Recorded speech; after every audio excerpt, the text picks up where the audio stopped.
जल्दी जल्दी भागो, जल्दी जल्दी भागो, नहीं तो जो करना है सरकार करेगा। एग्जिस्टिंग फॉरेनर्स एक्ट है, कोई नया कानून नहीं है। और ये लोग चला जाना चाहिए। और उनका बांग्लादेशी जो नागरिक है उनका लेने का जिम्मेदार तो है उनका। तो जब हम लोग यहाँ से बोल रहा था तो अब वहां से उनका जो स्पोक्स पर्सन है, मैं देखा था सोशल मीडिया में और यूट्यूब में आया, जो उन्होंने बताया जो बांग्लादेशी है वो तो हम लोग ले लेगा। तो ये सब बांग्लादेशी है, उसको ले लेना चाहिए। लेकिन ये लोग को, पुलिस को हम लोग बता दिया जेल में भेजने का जरूरत नहीं है। देश के रुपया में खाना खाएगा, कपड़ा देगा, मेडिसिन देगा, एक दामाद है ये लोग। जल्दी जल्दी भागो, जल्दी जल्दी भागो, नहीं तो जो करना है सरकार करेगा।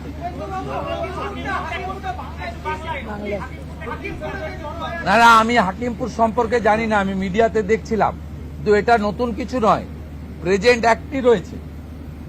এবং আমরা বলে দিয়েছি যে বাংলাদেশের অবৈধ অনুপ্রবেশকারী তাদেরকে কোর্টে পাঠানোর কোনো দরকার নেই, আইনে নেই। সরাসরি পুলিশ নেবে এবং বিএসএফ এর হাতে হ্যান্ডওভার করবে। বিএসএফ এর যা ভারত সরকার বাংলাদেশ সরকারের সঙ্গে আছে এগ্রিমেন্ট, তাতে বাংলাদেশি প্রুফ করে হ্যান্ডওভার করে দেবে। আমাদের জেলে 3 মাস 6 মাস 2 বছর রেখে আপনার চাল, আপনার ডাল, আপনার তেল, আপনার মাছ, আপনার ডিম, আপনার কাপড়, আপনার মেডিসিন ওদেরকে দেব কেন? এটা তো ভারতীয়দেরই ক্ষতি হচ্ছে, আমাদের রাজ্যেরই ক্ষতি হচ্ছে। সেই জন্য আইনটা এতদিন ছিল ভোট ব্যাংকের স্বার্থে কেউ বা কারা ব্যবহার করেনি।